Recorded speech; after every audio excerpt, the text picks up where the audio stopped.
Hello मित्रों, हमने अपने पिछले वीडियो में समास के विषय में चर्चा की थी।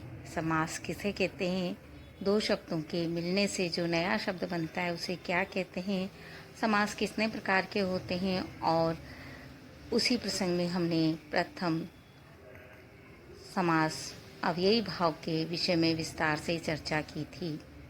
आज इस वीडियो के माध्यम से हम तत्पुरुष समास को विस्तार से देखेंगे। हम अपनी चर्चा को आगे बढ़ाएं उसके पूर्व मित्रों, आप लिंक को सब्सक्राइब कर घंटी बजा दीजिए ताकि हमारे अगले वीडियो आपको सुगमता से प्राप्त होते रहें। हमने अव्ययी भाव समास के अंतर्गत जानकारी प्राप्त की थी। अव्ययी भाव समास में पहला पद अव्यय होता है और वही प्रधान होता है। यहाँ चर्चा करते हैं हम तत्पुरुष समास की। इसमें उससे ठीक विपरीत स्थिति देखने को मिलती है। तत्पुरुष समास में दूसरा पद प्रधान होता है। हमने कारक पढ़े हैं और उन कारक चिन्हों के को यदि कहीं हम घटित होता हुआ देखते हैं तो तत्पुरुष समास के अंतर्गत देखते हैं। मित्रों, तत्पुरुष समास में कर्ता व संबोधन कारक को छोड़कर अन्य कारक चिन्हों का लोप होता है। कहने का अर्थ है, जब हम दो शब्दों को जोड़कर नया सामासिक या समस्त पद बनाते हैं और पुनः उनका विग्रह करते हैं तो बीच में कर्ता व संबोधन कारक को छोड़कर अन्य कारक चिन्हों का प्रयोग किया जाता है। इसे हम उदाहरण से समझने का प्रयास करते हैं। कर्ता चूंकि हमने छोड़ दिया है तो हम कर्म से ही अपनी गिनती चालू करते हैं। सबसे पहले हम कर्म तत्पुरुष को देखते हैं। कुछ उदाहरण से इसे समझने का प्रयास करते हैं। जल पीपासु, जब आप इसका छेद करेंगे अर्थात इनका विग्रह करेंगे, इन्हें अलग अलग करेंगे पुनः, तब आपको जल पीपासु इसका जब आप करेंगे तो आपको कर्म का कौन सा चिन्ह है, पहले आपको ये ध्यान रखिए। तो अब आप इसका जब अर्थ निकालेंगे तो कर्ता ने कर्म को हम आते हैं, कर्म कारक का चिन्ह है को, जल पीपासु, जल को पीपासु, जल को पीने का इच्छुक, यही अर्थ निकल रहा है इसका। तो ये इस तरह से जब हम अर्थ करेंगे और यहाँ पर आपसे पूछा जाए इसमें कौन सा तत्पुरुष है तो यहाँ पर कर्म तत्पुरुष होगा। आशातीत, आशा को अतीत अर्थात यहाँ पर भी कर्म तत्पुरुष है।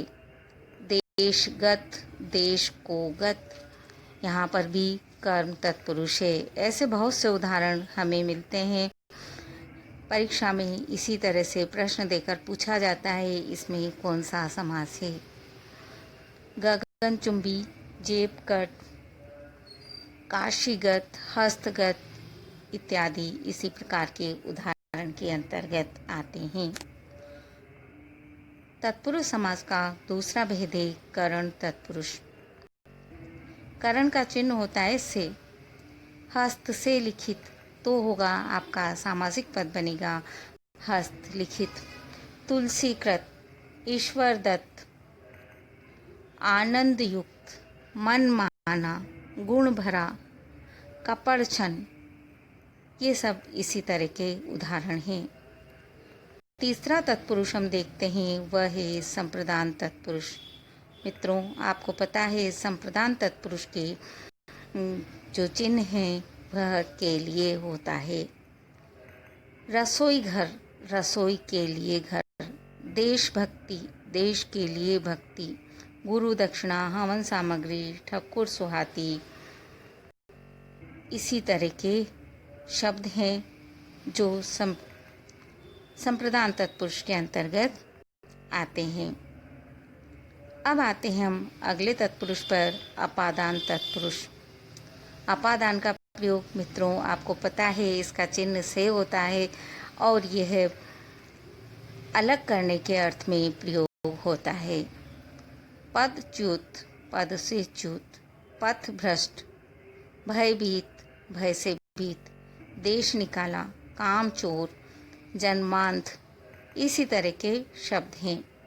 अगला तत्पुरुष है संबंध तत्पुरुष का के की, जिसके चिन्ह है लखपति, लख का पति, लाख का पति, राजपुत्र राजा का पुत्र, बैलगाड़ी बैल की गाड़ी, वन मानुष घुड़दौड़, अमृतधारा, नगर सेठ, गंगा जल आदि बहुत सारे उदाहरण आपको इसके मिल जाएंगे। अगला है अधिकरण तत्पुरुष। में पर इसके चिन्ह होते हैं आनंद मग, आनंद में मग, वनवास, वन में वास, आप बीती, आप पर बीती, पुरुषोत्तम, जलमग्न, इसी तरह के शब्द हैं। तो हमने बहुत सारे शब्द देखे हैं और तत्पुरुष समास के भेदों पर चर्चा की है। मित्रों, इसी का एक भेद और है, वह है अलुक या व्याधिकरण तत्पुरुष। यह थोड़ा परिभाषा से अलग चलता है, कहना चाहिए अपवाद स्वरूप जो शब्द आते हैं वह इसके अंतर्गत रखे गए हैं। इसमें पहले पद की विभक्ति का लोप नहीं होता है, इसीलिए यह अलुक या व्याधिकरण तत्पुरुष कहलाता है। कुछ उदाहरण जो अक्सर परीक्षा में पूछ लिए जाते हैं वह है मनसिच, मनसी, धन ज, इस तरह से इसका विग्रह होगा। खेचर, खे धन चर, खे का अर्थ होता है आकाश, चर मतलब विचरण करने वाला। युधिष्ठिर, वाचस्पति, अनेक, अनादि, अब्राह्मण, इसके कुछ उदाहरण हैं। ये था मित्रों तत्पुरुष समास, जिसमें दूसरा पद प्रधान होता है और कर्ता व संबोधन कारक को छोड़कर अन्य कारक चिन्हों का लोप होता है। इस तरह हमने कर्ण तत्पुरुष, करण तत्पुरुष, संप्रदान तत्पुरुष, अपादान तत्पुरुष, संबंध तत्पुरुष और अधिकरण तत्पुरुष के बाद जो अपवाद स्वरूप है अलुक या व्याधिकरण तत्पुरुष, उसे देखा था। सामान्यतः और सब चीज़ें तो बच्चों को याद हो जाती है, तो व्याधिकरण तत्पुरुष ही अक्सर पूछ लिया जाता है, इसलिए आपको इस पर थोड़ा विशेष ध्यान देना चाहिए। मित्रों, हम अगले समास की चर्चा